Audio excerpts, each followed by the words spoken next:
Well, ladies and gentlemen, it's time to unbox yet another delicious product. This time we have Loka, a game of elemental strategy by Alessio Cavatore, produced by Riverhorse and Mantic.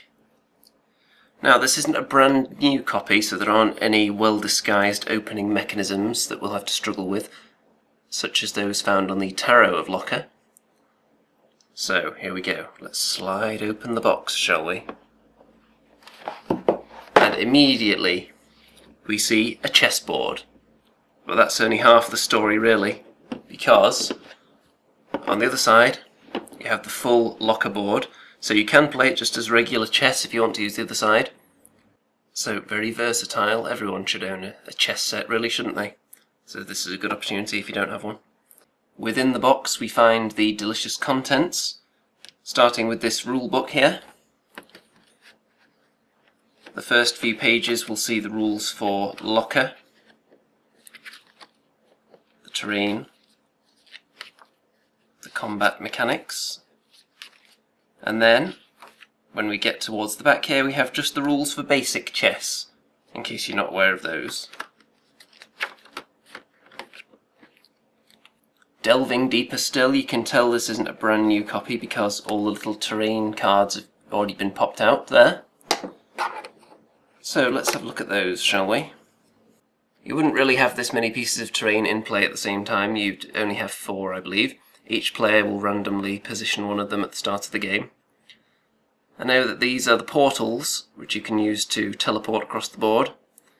Some of them can only be entered by certain pieces. Some of them are only accessible to the knight, for instance, which just mixes things up a bit, keeps the game more unpredictable. Very interesting and unique game feature there. Continuing to delve into the box, we have 5 different dice, which I'm going to show you right now. We have a D4, a D6, a D8, a D12, and a D20. The way they come into play is when you're trying to take an enemy piece, then you have a little duel with the dice to see who wins the fight, and there are advantages you can stack up which will increase the power of your dice and give you a bigger dice, basically. If you're a higher ranked piece, for example, or if you have other pieces supporting you in the fight. So it's quite a delicious mechanic there. Now we're going to move on to arguably the most delicious part. We're going to look at the game pieces. So I'm just going to arrange some of them on the board for you, and then I'll be right back. Well, this is the board with all the pieces that come in the box. So each side gets a king, a queen, a rook, a knight, a bishop, and 4 pawns. You won't necessarily be using all of them in each game. You will typically have to pick from a set number of points to decide which pieces you're going to use, and you can get additional pieces as well, separately. So if you wanted to make an army with multiple queens in it, for example, then you can get those separately. I don't know if you can really grasp how delicious the pieces are from this particular angle, so I'm going to get some nice close-up images for you in a second. Here you can see the green, obviously representing the earth, blue representing water, yellow representing air, and red representing fire, of course. So starting with earth, here's the king.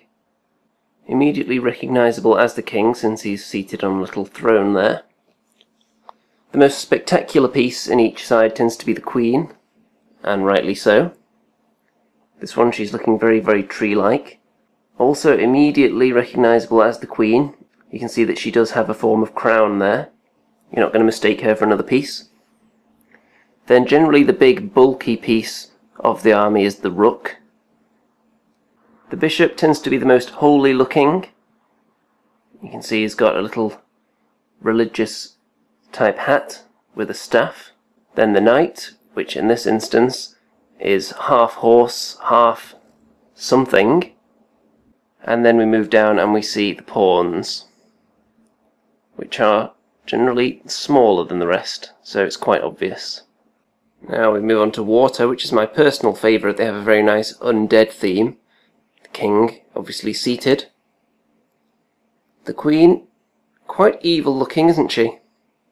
Again, she stands taller than the rest of the pieces, so she definitely sticks out among the bunch. The rook again, bulkier.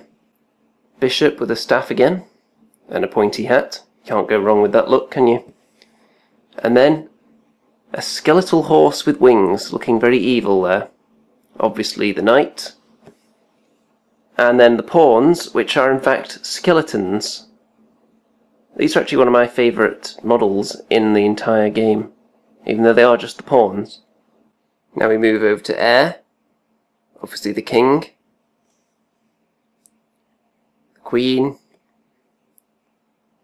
The rook in this instance is kind of a tornado or a whirlwind of some kind. Bishop again, instantly recognisable. He's got a little bird on his hand this time. The knight, in this case, is a kind of eagle. And then we have the pawns down here.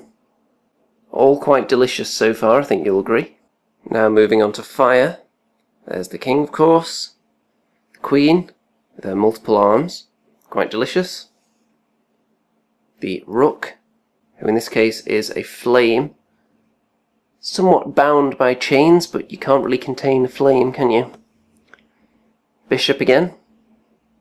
The knight, in this case, is... how would I even describe that? It's like a fire-breathing, flying, scaly dragon horse. Delicious. And then the pawns again. Quite evil looking, these ones, aren't they? I feel like the one piece that most encapsulates the element of each army is certainly the rook. You can definitely see which one is which here. Regardless of how you paint them, you'd still be able to tell which is which element quite easily. And speaking of painting, I would recommend, if you're going to paint these, paint one faction at a time. Don't go out there and just prime them all immediately, because that's the only way you would ever have trouble playing the game if you've got them all in the same colour. Most of the pieces it wouldn't be a problem, but there are one or two where you would have to actually look a little bit closely, like the bishops, for example, are all relatively similar. But these guys, certainly not the case. You do also get a strong sense of the good versus evil struggle in this game as well. If you look at the air and earth pieces, they're generally considerably less evil than the fire and water pieces. Very, very noticeable. So you've got those two different facets of the game going on there. You've got the elemental, where all four of them are very different, but you've also got the good versus evil in two different camps. Very fascinating, and it makes for a very interesting game. There'll be links to where you can find out more about this game or purchase it underneath. And also, there will be a full gameplay video coming up very shortly. So, stay tuned.